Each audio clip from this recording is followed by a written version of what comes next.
Hello दोस्तों, कैसे आप सभी। उम्मीद करते हैं कि स्वस्थ होंगे, मस्त होंगे, व्यस्त होंगे। आज 10 सितंबर 2024 दिन मंगलवार का, हिंदी तिथि भाद्रपद शुक्ल सप्तमी। और आइए बात करते हैं आज के मुख्य समाचार, बड़ी खबरें, देश और दुनिया का ताजा अपडेट लेकर हाजिर हो गए। आज का ये वीडियो भी आपको बहुत ज्यादा स्पेशल मिलने वाला है। किसान भाइयों के लिए, कर्मचारियों के लिए, युवाओं के लिए, माताओं और बहनों के लिए, पढ़ने वाले बच्चों के लिए, बेरोजगारों के लिए, प्रतियोगी परीक्षार्थियों के लिए काफी सारी महत्वपूर्ण खबरें आई है। माताओं और बहनों से जुड़ा अपडेट भी जानेंगे। देश के अलग अलग राज्योयों की ओर से, सरकारों की ओर से बड़ी घोषणाएं की गई हैं, उसकी जानकारियां भी लेंगे। वीडियो में आपको बहुत मजा आने वाला है। काम की बड़ी खबरें, अपडेट जानकारियां देखने वाले हैं। पूरा वीडियो आप ध्यान से आखिर तक जरूर देखते रहिएगा, है ना। तो बिना टाइम विलंब के शुरुआत करते हैं आज की पहली बड़ी खबर। सबसे पहले आपको बताते हैं जीएसटी काउंसिल की मीटिंग में क्या कुछ महत्वपूर्ण बड़े फैसले हुए हैं। आइए एक नजर डालते हैं। सबसे पहले आपको बताएं, जीएसटी काउंसिल की 54वीं मीटिंग 9 सितंबर 2024 यानी सोमवार को हुई और इसमें हेल्थ, एजुकेशन और फूड सेक्टर से जुड़े कई महत्वपूर्ण फैसले लिए गए। मीटिंग के बाद प्रेस कॉन्फ्रेंस हुई जिसमें वित्त मंत्री निर्मला सीतारमण ने जानकारी दी और बताया कि कैंसर की दवाइयों पर जीएसटी 12% से घटाकर 5% कर दिया गया। वहीं नमकीन पर अब 18% की जगह 12% जीएसटी लगेगा। साथ ही जो सबसे बड़ा अपडेट है, वित्त मंत्री ने बताया कि हेल्थ इंश्योरेंस प्रीमियम पर लगने वाले जीएसटी में कटौती पर अब नवंबर में फैसला होगा। इसके अलावा अब केंद्र और राज्य से मान्यता प्राप्त यूनिवर्सिटी और रिसर्च सेंटर को ग्रांट लेने पर जीएसटी नहीं चुकाना होगा। जीएसटी काउंसिल की बैठक में जो बड़े फैसले हुए, ओवरव्यू आप देख सकते हैं। कैंसर की दवा पर 12% की जगह अब 5% जीएसटी लगेगा। नमकीन पर जीएसटी 18% से घटाकर 12% किया गया है। कंपनसेशन शेष 2026 तक वसूलने पर सहमति बनी है। वहीं कार और मोटरसाइकिल सीट पर जीएसटी 18% से बढ़ाकर 28% किया गया है। लाइफ और हेल्थ इंश्योरेंस प्रीमियम पर 18% जीएसटी में कटौती पर इस मामले में ग्रुप ऑफ मिनिस्टर्स यानी जीओएम बनाया गया है और जीओएम अक्टूबर के अंत तक रिपोर्ट सौंपेगा और नवंबर की मीटिंग में इस पर विचार किया जाएगा। आपको बताएं, अभी हाल ही में केंद्रीय परिवहन मंत्री नितिन गडकरी ने भी हेल्थ इंश्योरेंस में प्रीमियम पर लगने वाले जीएसटी को हटाने की बात कही थी। तो अब नवंबर की मीटिंग में इस पर फैसला होगा। साथ ही अनरजिस्टर्ड व्यक्ति द्वारा रजिस्टर्ड व्यक्ति को प्रॉपर्टी किराए पर देने को रिवर्स चार्ज मैकेनिज्म यानी आरसीएम के तहत लाया गया है। और सबसे बड़ा अपडेट ये भी निकल कर आया कि ऑनलाइन गेमिंग से सरकार मालामाल हुई है। 412% की बढ़ोतरी से खजाने में 6,909 करोड़ रुपए आए। इसके अलावा धार्मिक यात्रा करने वालों के लिए भी बड़ी खुशखबरी है। हेलीकॉप्टर सेवाओं पर टैक्स घटाकर 5% किया गया है। निर्णय लिया गया कि अब धार्मिक यात्रा करने वालों को हेलीकॉप्टर सेवा लेने पर 18% जीएसटी के बजाय सिर्फ 5% जीएसटी देना पड़ेगा। तो ये जीएसटी से जुड़े कुछ महत्वपूर्ण अपडेट थे। खबरों में और आगे बढ़ते हैं। दिल्ली में बढ़ रही कैंसर की बीमारी, 1.5 दशक में वहां मौत दोगुनी हो गई है। दिल्ली सरकार की एक रिपोर्ट आई है जिसमें चौंकाने वाले खुलासे हुए हैं। हर उम्र के लोग कैंसर से जाने गंवा रहे हैं, लेकिन 45 साल से अधिक उम्र के लोगों की मौतें अधिक हुई है। यानी मौतों का सबसे बड़ा चौथा कारण ये बीमारी बन रही है। पाचन तंत्र का कैंसर सबसे बड़ी वजह बन रहा है। तंबाकू, धूम्रपान के अलावा खान पान में जंक और प्रोसेस फूड का इस्तेमाल कारण बन सकता है। यानी अब इसे हम खराब खान पान या बिगड़ती जीवन शैली का असर कह लें या कुछ और, लेकिन चिंताजनक तो यह है कि राष्ट्रीय राजधानी में कैंसर की बीमारी बढ़ रही है। साथ ही यह भी अपडेट है कि दिल्ली एम्स में अब तंबाकू की लत का इलाज होगा। टीटीएस क्लिनिक खुलेगा। तंबाकू के सेवन से हर साल दुनिया में करीब 8 मिलियन से अधिक मौतें हो जाती हैं और यहाँ तक कि केवल भारत में तंबाकू के सेवन से हर साल 1.3 मिलियन से अधिक लोग अपनी जानें गंवा देते हैं। दिल्ली एम्स में तंबाकू समाप्ति क्लिनिक खुलने से मरीजों को इसे छोड़ने में काफी मदद मिलेगी। राजधानी दिल्ली के एम्स में आज 10 सितंबर से टीसीसी क्लिनिक की शुरुआत होने जा रही है ना। और वायु प्रदूषण को लेकर दिल्ली सरकार सख्त हो गई है। 1 जनवरी तक पटाखों के उत्पादन और बिक्री पर प्रतिबंध लग गया है। दिल्ली सरकार ने यह बड़ा फैसला लिया, यानी इस साल भी दिवाली पर पटाखों पर बैन रहेगा। ऑनलाइन बिक्री पर भी रोक रहेगी। दिल्ली के पर्यावरण मंत्री गोपाल राय ने इस तरह की जानकारी दी है। हिमाचल प्रदेश में सीमेंट के दामों में फिर से बढ़ोतरी हुई है। नई कीमतें तुरंत प्रभाव से लागू हो गई है। यानी हिमाचल प्रदेश में 20 दिनों के अंदर अंदर फिर से सीमेंट के दाम बढ़ गए। रविवार देर रात से ही प्रति बैग सीमेंट की बढ़ी हुई दरें लागू हो गई। रेट लगभग 15 रुपए प्रति बैग के आसपास बढ़ गए, यानी कि 20 दिनों में 25 रुपए बैग महंगा हो गया। चलिए बड़ी खबर आ रही है आईफोन के प्रेमियों के लिए। आईफोन इस्तेमाल करते हैं उनके लिए तो ये जरूरी अपडेट है ही। और अगर आप भी एंड्रॉइड फोन इस्तेमाल करते हैं और एप्पल पर जाना चाहते हैं तो भी ये खबर महत्वपूर्ण है। एप्पल ने 9 सितंबर को अपने साल के सबसे बड़े इवेंट इट्स ग्लो टाइम में एआई फीचर के साथ आईफोन 16 की सीरीज लॉन्च कर दी है और इसकी शुरुआती कीमत 79,900 रुपए है। सबसे पहले एप्पल वॉच सीरीज 10 पेश की गई जिसमें 30% बड़ा स्क्रीन एरिया मिलेगा और ये एप्पल की अब तक की सबसे पतली 9.7 mm वॉच है। इसकी शुरुआती कीमत 46,900 रुपए रहेगी। वॉच अल्ट्रा 2 के नए कलर भी लॉन्च हुए हैं। कंपनी ने एयरपोर्ट्स 4 और एयरपोर्ट मैक्स के नए अपडेट भी दिए हैं। इसके बाद फिर iPhone 16, iPhone 16 plus, iPhone 16 pro और आईफोन 16 प्रो मैक्स भी लॉन्च किए गए। भारत में आईफोन की बुकिंग 13 सितंबर को शाम 5:30 बजे से शुरू हो जाएगी और ये 20 सितंबर से उपलब्ध होने शुरू हो जाएंगे। और एप्पल की जो नई वॉच है वो 20 सितंबर से अवेलेबल अवेलेबल हो जाएगी। चलिए खबरों में आगे बढ़ते हैं। अबू धाबी के क्राउन प्रिंस से मिले पीएम मोदी। न्यूक्लियर पावर और गैस सप्लाई समेत 5 महत्वपूर्ण समझौते हुए हैं। गुजरात में फूड पार्क भी बनेंगे। भारत के दौरे पर आए अबू धाबी के क्राउन प्रिंस शेख खालिद बिन मोहम्मद बिन जायद अल नहयान ने सोमवार को प्रधानमंत्री नरेंद्र मोदी से मुलाकात की है और इस दौरान दोनों नेताओं ने परमाणु ऊर्जा, तेल, फूड पार्क को लेकर महत्वपूर्ण समझौतों पर हस्ताक्षर किए। क्राउन प्रिंस आज मुंबई आएंगे। वहीं देखिए बड़ी खबर, भारत अमेरिका ने वैश्विक सेमीकंडक्टर इकोसिस्टम के विकास के लिए हाथ मिलाया है। बयान जारी हुआ है जिसके मुताबिक अमेरिका को उम्मीद है कि भारत सेमीकंडक्टर मिशन द्वारा संचालित इस विश्लेषण में राज्य सरकारों, शैक्षणिक संस्थानों, अनुसंधान केंद्रों और निजी कंपनियों जैसे प्रमुख भारतीय हितधारक भाग लेंगे। आरएसएस से जुड़ी खबर आ रही है। कुछ लोग भारत की विकास यात्रा में बाधा बन रहे हैं। आरएसएस प्रमुख मोहन भागवत ने कहा कि उनसे डरने की जरूरत नहीं है। राष्ट्रीय स्वयंसेवक संघ के प्रमुख मोहन भागवत ने कहा कि कुछ लोग भारत का विकास नहीं चाहते हैं, वे भारत की विकास यात्रा में बाधा बन रहे हैं, लेकिन इन लोगों से डरने की कोई जरूरत नहीं है। इजरायल को हथियार देने पर रोक लगाने वाली याचिका खारिज हो गई है। सुप्रीम कोर्ट ने कहा कि विदेश नीति में दखल नहीं देंगे। सुप्रीम कोर्ट ने सोमवार 9 सितंबर को इजरायल को हथियार देने पर रोक की मांग करने वाली एक याचिका को खारिज कर दिया है। इसमें यह मांग की गई थी कि भारत की तरफ से इजरायल को हथियारों की सप्लाई पर रोक लगाई जाए, लेकिन सुप्रीम कोर्ट ने विदेश नीति में हस्तक्षेप न करने का हवाला देते हुए याचिका को खारिज कर दिया है। सीनियर एडवोकेट प्रशांत भूषण और 10 अन्य लोगों ने याचिका दायर की थी। चलिए बड़ी खबर देखिए। मणिपुर राजभवन पर पथराव, 20 घायल हो गए, सुरक्षाकर्मी जान बचाकर भागने लगे। ड्रोन हमलों के विरोध में प्रदर्शन कर रहे हैं स्टूडेंट, ये बड़ा अपडेट आया है। मणिपुर की राजधानी इंफाल में सोमवार को सैकड़ों की संख्या में प्रदर्शन कर रहे स्टूडेंट ने राजभवन पर पत्थरबाजी की। इस दौरान सुरक्षाकर्मी भागते दिखे। पुलिस और सुरक्षा बलों ने प्रदर्शनकारियों को बैरिकेड लगाकर रोका। कई राउंड आंसू गैस के गोले और रबर बुलेट भी दागे गए और इसमें 20 स्टूडेंट्स घायल होने की खबर है। मैतेई समुदाय के ये छात्र मणिपुर में अचानक बढ़ी हिंसक घटनाओं को लेकर 8 सितंबर से प्रदर्शन कर रहे हैं और इसमें स्थानीय लोग भी शामिल हैं। छात्रों का सचिवालय और राजभवन के सामने बड़ा प्रदर्शन हुआ। ड्रोन हमलों में शामिल लोगों को कड़ी सजा दिलाने की मांग की गई है। यूक्रेन का रूस पर आग उगलने वाले ड्रोन से हमला, लावा से रूस के जंगलों में आग लग गई। यूक्रेनी सेना ने वीडियो शेयर कर भी इसके बारे में बताया है। दरअसल यूक्रेन ने रूस के हमलों का जवाब देने के लिए अब खतरनाक ड्रैगन ड्रोन का इस्तेमाल भी शुरू कर दिया है। वहीं देखिए बड़ी खबर, गाजा में संघर्ष विराम की पेशकश। संयुक्त राष्ट्र महासचिव गुटेरेस बोले, इस स्तर की मौत और विनाश कभी नहीं देखा। संयुक्त राष्ट्र महासचिव एंटोनियो गुटेरेस ने सोमवार को इजरायल और हमास के बीच गाजा में चल रहे संघर्ष विराम की निगरानी करने की पेशकश की है। अपने 7 साल से अधिक के कार्यकाल में उन्होंने गाजा संघर्ष को अब तक की सबसे बुरी घटना बताया है। चलिए आगे बढ़ते हैं। बड़ी खबर, पीएम मोदी चौथे री इन्वेस्ट 2024 का उद्घाटन करेंगे। प्रहलाद जोशी ने कहा कि गुजरात में वैश्विक शिखर सम्मेलन होगा। प्रहलाद जोशी ने मीडिया से बातचीत करते हुए जानकारी दी है कि global renewable energy investors meet and expo यानी री इन्वेस्ट 2024 का चौथा संस्करण 16 से 18 सितंबर तक गांधीनगर के महात्मा मंदिर कन्वेंशन एंड एग्जीबिशन सेंटर में आयोजित किया जाएगा। उन्होंने कहा कि भारत को 2030 तक 500 गीगावाट रिन्यूएबल एनर्जी के टारगेट को पूरा करने के लिए 30 लाख करोड़ रुपए के निवेश की जरूरत है। भारत में मंकी पॉक्स का पहला मामला मिला, लेकिन ये वह स्ट्रेन नहीं है जिस पर दुनिया में अलर्ट चल रहा है। स्वास्थ्य मंत्रालय ने एडवाइजरी भी जारी की है। मंत्रालय ने बताया कि विदेश से लौटे एक व्यक्ति को 8 सितंबर को मंकी पॉक्स के संदेह में आइसोलेशन में रखा गया था। सैंपल लेकर जांच कराई गई जिसमें मंकी पॉक्स के स्ट्रेन वेस्ट अफ्रीकन क्लेड 2 की पुष्टि हुई है, लेकिन ये स्ट्रेन WHO की ग्लोबल हेल्थ इमरजेंसी में शामिल स्ट्रेन क्लेड 1 नहीं है। फिलहाल राज्यों को मंकी पॉक्स पर स्वास्थ्य मंत्रालय के दिशा निर्देशों का पालन करना चाहिए, एडवाइजरी जारी की गई है। और हरियाणा में आम आदमी पार्टी और कांग्रेस का गठबंधन नहीं हो पाया। सीट शेयरिंग पर सहमति नहीं होने से बातचीत फिलहाल रुक गई है, टूट गई है। आम आदमी पार्टी ने 20 उम्मीदवारों की लिस्ट भी जारी कर दी है। मतलब हरियाणा में आम आदमी पार्टी अब अकेले विधानसभा चुनाव लड़ेगी। पार्टी ने सोमवार को दोपहर बाद 20 उम्मीदवारों की पहली लिस्ट जारी कर दी और आम आदमी पार्टी की इस लिस्ट से यह साफ है कि अब इस चुनाव में कांग्रेस से गठबंधन नहीं किया जाएगा। इससे पहले आम आदमी पार्टी के हरियाणा अध्यक्ष सुशील गुप्ता ने भी कहा था कि अगर आज बात नहीं बनी तो पार्टी सभी 90 सीटों पर उम्मीदवार उतार देगी। कांग्रेस और आम आदमी पार्टी के बीच गठबंधन न होने की सबसे बड़ी वजह सीट शेयरिंग बताई जा रही है। आम आदमी पार्टी कांग्रेस से 10 सीटें मांग रही थी और ये सीटें पंजाब और दिल्ली के बॉर्डर से सटे जिलों में थी, लेकिन कांग्रेस की तरफ से 5 सीट देने पर फैसला हुआ। फिलहाल तो इस तरह के अपडेट चल ही रहे हैं। और हरियाणा में जेजेपी और एएसपी उम्मीदवारों की दूसरी लिस्ट जारी हो गई है। 12 नाम इस लिस्ट में है।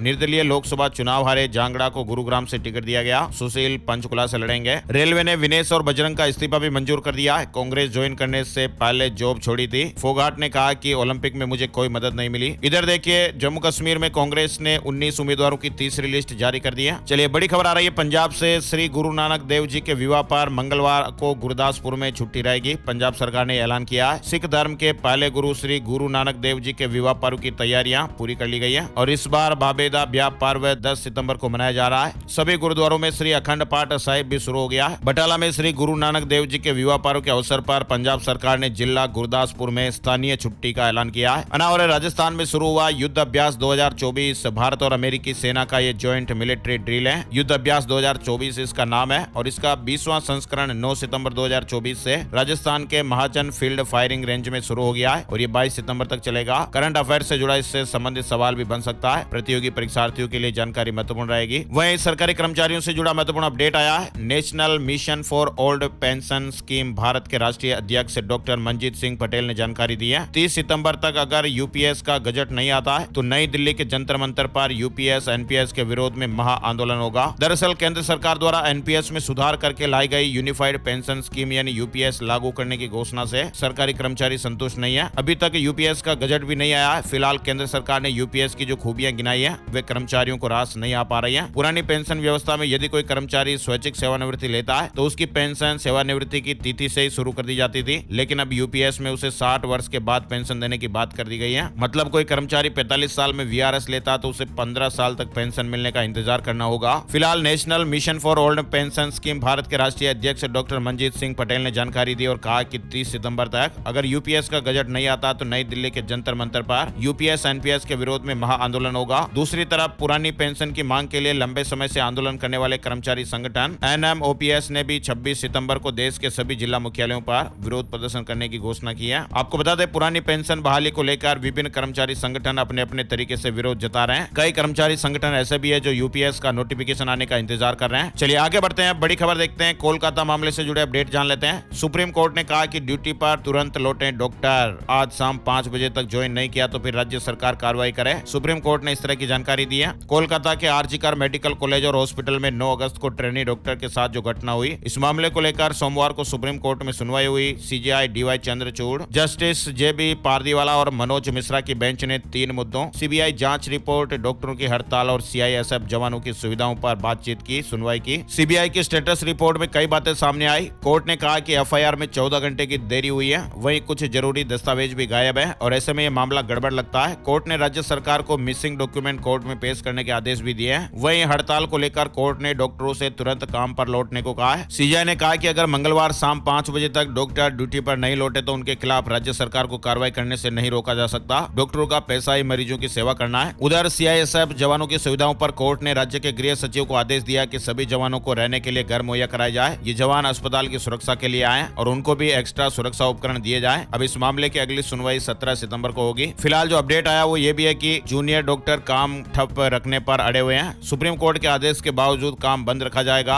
अदालत से सख्ती के संकेत तो मिल गए हैं। हालांकि सोमवार देर शाम तक डॉक्टरों ने काम पर लौटने से साफ इंकार कर दिया। इसकी मीडिया रिपोर्ट्स और खबरें भी चल रही हैं। इसके अलावा कोलकाता मामले में एक और अपडेट भी चल रहा है। सुप्रीम कोर्ट ने कोलकाता मामले पर सुनवाई की और सोशल मीडिया से पीड़िता की सभी तस्वीरें भी तुरंत हटाने के आदेश दिए हैं। और अब बड़ी खबर देखिए, सूरत में गणेश पंडाल पर पथराव, जमकर हिंसा हुई। सुबह आरोपियों के अवैध निर्माणों पर बुलडोजर भी चलाया गया। इस मामले में अब तक 33 की गिरफ्तारियां हुई हैं। गुजरात में सूरत के सैदपुरा मोहल्ले में रविवार रात गणेश पंडाल पर पथराव करने वाले आरोपियों के खिलाफ सरकार ने कार्रवाई शुरू कर दी है। सोमवार दोपहर करीब 12 बजे इलाके में कई आरोपियों के अवैध निर्माणों पर बुलडोजर चलाया गया। रविवार देर रात 6 युवकों ने पंडाल पर पथराव किया था। पुलिस ने सभी आरोपियों को गिरफ्तार कर लिया था। इसके बावजूद भी आरोपियों के घर वाले सैकड़ों लोगों के साथ प्रदर्शन करने लगे। फिर सरकार को बड़ा एक्शन लेना पड़ा। और रेलवे शुरू करने जा रहा स्पेशल ट्रेनें। पितृपक्ष से दिवाली तक सफर में दिक्कत नहीं रहेगी। पितृपक्ष में गया जाने वाले यात्रियों को सहूलियत देने के लिए भारतीय रेलवे स्पेशल ट्रेनें चलाने जा रहा है। राजधानी भोपाल सहित आसपास के शहरों से भी बड़ी संख्या में पितृपक्ष के मौके पर यात्री गया जाते हैं और उनके लिए रानी कमलापति रेलवे स्टेशन से गया के बीच स्पेशल ट्रेन चलाई जाएगी। मुजफ्फरपुर सिकंदराबाद और दानापुर सिकंदराबाद के बीच भी स्पेशल ट्रेनें चलेगी। दिल्ली से यूपी के लिए भी 3 फेस्टिवल स्पेशल ट्रेनें चलेगी। रेल यात्रियों से जुड़े महत्वपूर्ण अपडेट है। और कनाडा जाने वाले यात्रियों के लिए बड़ी खबर आ रही है। अगले हफ्ते सभी फ्लाइट्स को सस्पेंड कर सकती है कनाडा एयरलाइन। दरअसल कनाडा एयरलाइन के पायलट सैलरी बढ़ाने को लेकर हड़ताल पर जाने वाले हैं। अभी तक पायलट यूनियन के साथ वार्ता में फिलहाल कोई भी हल नहीं निकल पाया है। किसान भाइयों के लिए बड़ी खबर आ रही है। उड़ीसा सरकार ने कमजोर वर्ग के किसानों को वित्तीय मदद देने के लिए सीएम किसान योजना को शुरू किया और इस योजना के तहत 46 लाख किसानों को 4000 रुपए की नकद राशि खाते में ट्रांसफर होगी सालाना। फिलहाल इसके लिए 925 करोड़ रुपए जारी हो गए। इसके अलावा मुख्यमंत्री जी ने धान की खरीद एमएसपी पर करने के साथ ही प्रति क्विंटल 800 रुपए बोनस देने की भी घोषणा की है। उड़ीसा राज्य से जुड़ा यह महत्वपूर्ण अपडेट है। और 3 महीने में घोषित हो जाएगी नई राष्ट्रीय सहकारिता नीति। कमेटी ने हर पहलू पर मंथन किया है। अंतर्राष्ट्रीय सहकारी सम्मेलन को लेकर आयोजित एक प्रेस कॉन्फ्रेंस के बाद सहकारिता सचिव ने जानकारी दी दी है। उन्होंने बताया कि देश में लगभग 1 लाख पैक्स हैं, जिसमें से 67,000 एक्टिव है और उसमें से भी 23,000 का कंप्यूटराइजेशन हो गया है। कोऑपरेटिव को टेक्नोलॉजी से जोड़ने की कोशिशें जारी हैं। अगले 2 से 3 महीने में देश की नई सहकारिता नीति भी सामने आ जाएगी। इस पर तेजी से काम किया जा रहा है। अंतर्राष्ट्रीय सहकारी सम्मेलन 25 से 30 नवंबर तक नई दिल्ली में आयोजित होगा।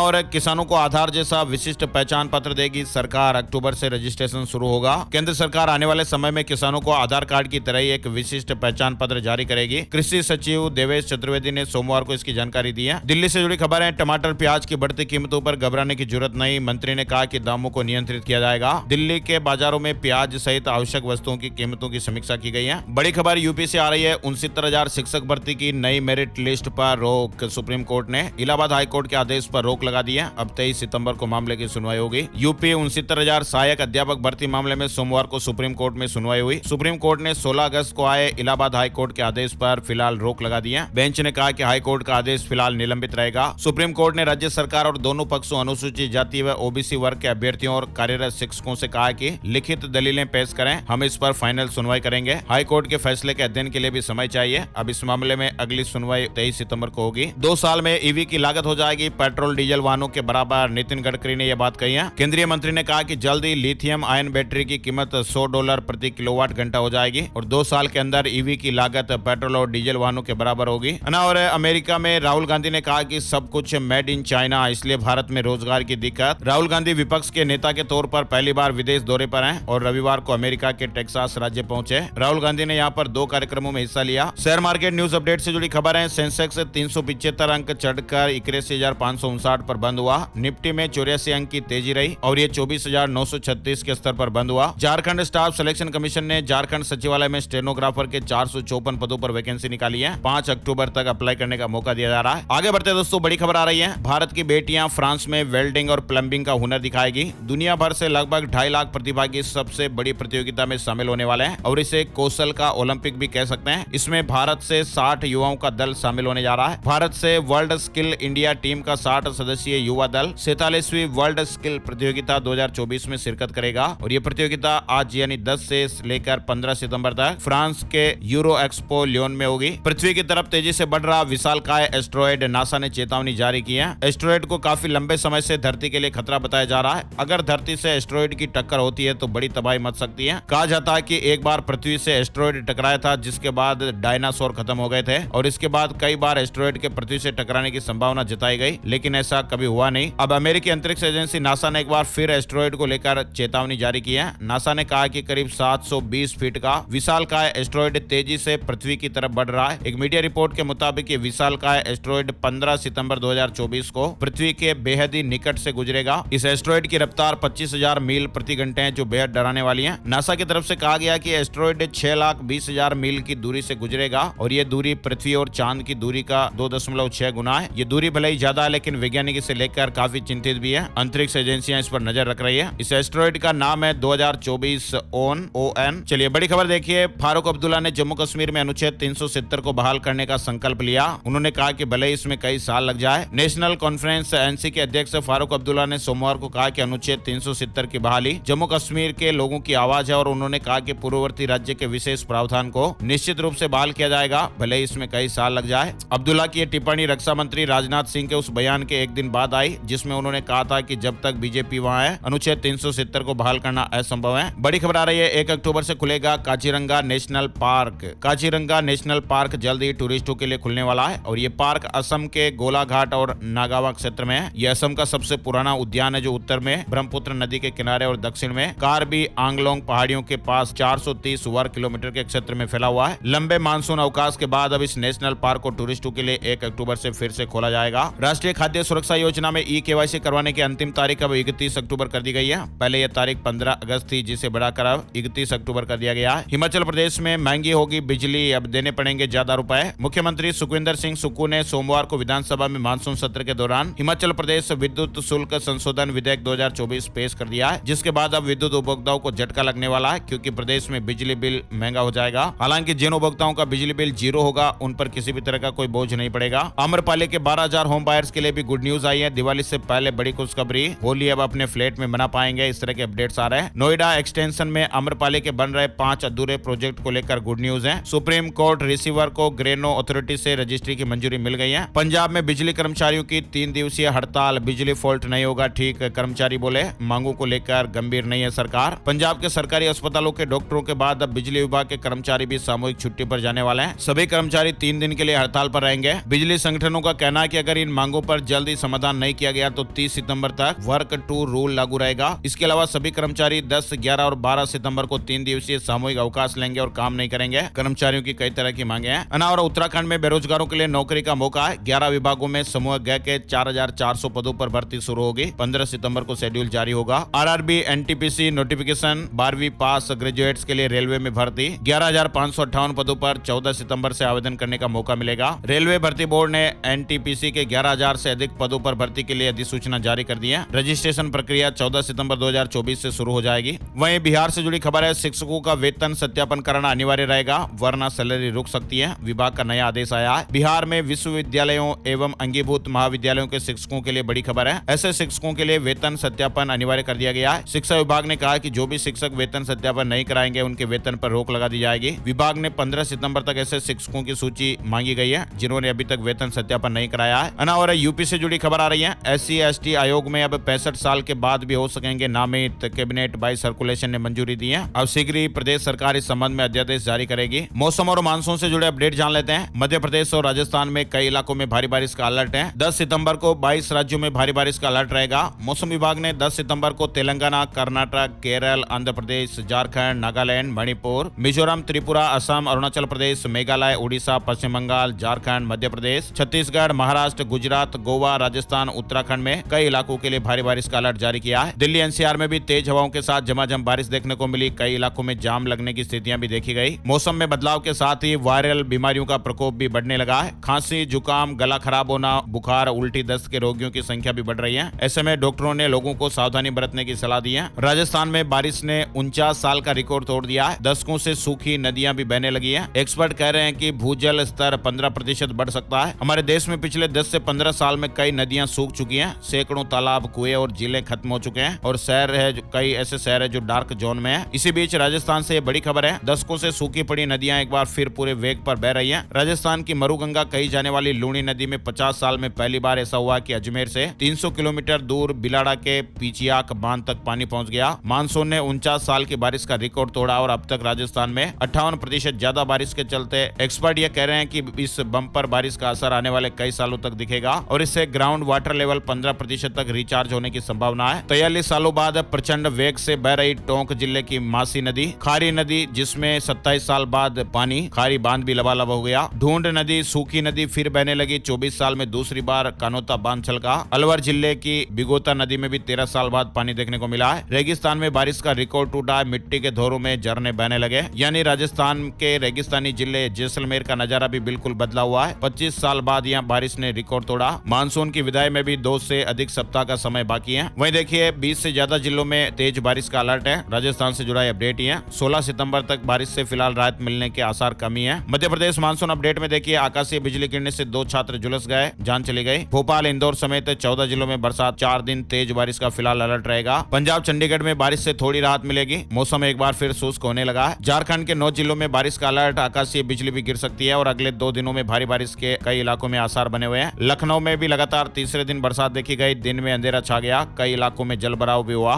15 जिलों में भारी बारिश का अलर्ट है। बिहार मानसून अपडेट में देखिए पटना समेत 21 जिलों में बारिश का अलर्ट है। आकाशीय बिजली से 3 की जानें चली गई। फिलहाल अगले 5 दिनों तक कई इलाकों में झमाझम बारिश की संभावनाएं है। हिमाचल प्रदेश वेदर अपडेट देखिए मंगलवार को कई जगह बारिश का येलो अलर्ट रहेगा। सोमवार शाम तक शिमला, मंडी और कांगड़ा में 62 सड़कें ठप रही। कुल्लू, शिमला और चंबा में 17 बिजली ट्रांसफार्मर भी बंद रहे। अब राज्यों की ओर से कुछ महत्वपूर्ण अपडेट जान लेते हैं। राजस्थान से जुड़ी खबर देखिए RPSC में कटारा के सामने ही खुलवाया उसका सील्ड चैम्बर। रामूराम रायका से आमने सामने बैठाकर पूछताछ की गई। SI पेपर लीक में करीब 10 घंटे कार्रवाई चली। पैरोल खत्म होने पर जोधपुर सेंट्रल जेल में आसाराम कोर्ट ने 9 दिन की पैरोल दी थी। पुणे में हार्ट का इलाज भी करवाया गया। राजस्थान के CM भजनलाल शर्मा का दक्षिण कोरिया में रोड शो हुआ। 2 कंपनियों ने प्रदेश में सड़कें बनाने की पेशकश की। समिट के लिए निवेशकों को आमंत्रित किया गया। वहीं बड़ी खबर देखिए राजस्थान माध्यमिक शिक्षा बोर्ड ने 10वीं और 12वीं मेन एग्जाम 2025 के लिए डबल फीस से ऑनलाइन आवेदन फॉर्म भरने की आज लास्ट डेट है। परीक्षा के लिए अब तक 19 लाख से ज्यादा आवेदन प्राप्त हो चुके हैं। शिक्षा विभाग की मासिक रिपोर्ट में खुलासा हुआ। व्याख्याता वरिष्ठ अध्यापकों के 42,000, माध्यमिक शिक्षा उड़ीसा में सभी कैडर के 1,25,081 पद खाली हैं। राजस्थान में भर्ती का ये बड़ा इंतजार। मध्य प्रदेश से जुड़ी खबर है, सीएम ने ट्रांसफर किए लाडली बहना के 1574 करोड़ रुपए।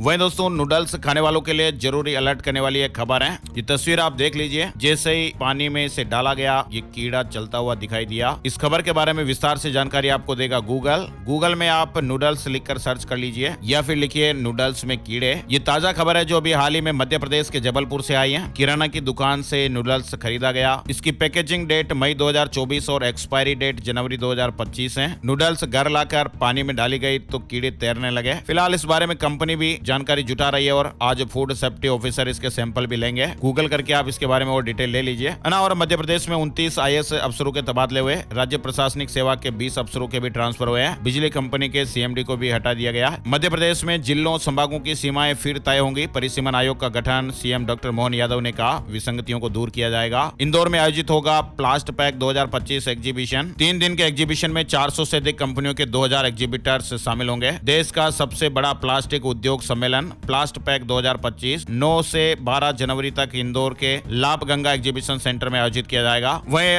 उत्तर प्रदेश के उन्नाव से जुड़ी बड़ी खबर सामने आई है। उन्नाव में गंगा नदी में डूबे जज के पति आदित्यवर्धन सिंह उर्फ गौरव, इनकी बॉडी मिल गई है। 31 अगस्त यानी 10 दिन पहले सेल्फी लेने के दौरान नाना मऊ घाट पर गंगा में बह गए थे। आदित्यवर्धन सिंह हेल्थ विभाग में डिप्टी डायरेक्टर थे। वाराणसी में ये पोस्टेड थे। उनकी पत्नी श्रेया मिश्रा महाराष्ट्र के अकोला में जज हैं। रविवार रात 8 बजे आदित्यवर्धन की बॉडी नाना मऊ घाट से 40 किलोमीटर दूर कानपुर के गंगा बैराज गेट नंबर 1 पर फंसी हुई मिली। बारिश के मौसम में आप भी सावधान रहिएगा। पुल वगैरह पार करते समय या पानी में कहीं भी रिस्क मत लीजिए। तैरना आता हो नहीं आता हो, ऐसे समय में ऐसे पानी के माहौल में कभी भी ऐसा रिस्क ना लें। और बिहार से जुड़ी खबर देखिए, बिहार में घर घर जाकर जानवरों का इलाज करेंगे veterinary doctor. Toll free number और ऐप से भी आप संपर्क कर सकते हैं। दवाइयां भी फ्री मिलेगी। बिहार से जुड़ी खबर है। वहीं देखिए बिहार में डेंगू के मामले 1123, पटना में 523, 24 घंटे में 55 मरीज मिले हैं। बिहार से जुड़ा अपडेट देखिए, गन्ना किसानों के लिए सरकार ने 26 करोड़ 60 लाख रुपए जारी किए। बिहार में 236 निवेशक 36,000 करोड़ निवेश करेंगे। रोजगार के अवसर भी मिलेंगे। बिहार के 7 जिलों में उद्योग लगाने के लिए सरकार जमीन अधिग्रहण करेगी। मुंबई में 13 सितंबर को बिहार बिजनेस समेट उद्योगपतियों से मिलेंगे CM नीतीश। उद्योग मंत्री ने कहा कि राज्य में इंडस्ट्रियल एरिया डेवलप किया जाएगा। झारखंड से जुड़ी खबर है, कर्मचारियों के बोनस समझौते पर हस्ताक्षर। टाटा स्टील में इस साल मिलेगा 303 करोड़ का बोनस। टाटा स्टील के कर्मचारियों के बोनस समझौते पर सोमवार को हस्ताक्षर हो गए। लंबी बातचीत और कई दौर की बैठकों के बाद इस समझौते को अंतिम रूप दिया गया। अब बात करते हैं gold price today, silver price today. सोने चांदी के भाव। सोने और चांदी की कीमतों में गिरावट देखी गई है। 10 ग्राम 24 कैरेट सोने का भाव 739 रुपए गिरकर 71,192 रुपए पर रहा। चांदी 2,456 रुपए गिरकर 80,882 रुपए प्रति किलो पर रही है। और आइए अब आपको बताते हैं आज 10 सितंबर का राशिफल कैसा रहेगा। सितारे क्या कुछ कह रहे हैं। 10 सितंबर 2024 मंगलवार को मिथुन राशि वालों को बिजनेस में नए ऑफर मिल सकते हैं। कर्क राशि वालों के रुके हुए काम भी पूरे हो सकते हैं। सिंह राशि वालों के कार्य क्षेत्र में ज्यादातर काम बिना रुकावट के पूरे होंगे। आर्थिक स्थिति भी पहले से बेहतर होगी। तुला राशि वालों के लिए समय भाग्योदय बदलने वाला है। फायदेमंद स्थितियां बनेगी। वृश्चिक राशि वालों के लिए पॉलिसी या प्रॉपर्टी में निवेश करने का अच्छा मौका। मकर राशि के नौकरी पेशा लोगों का काम कम होगा,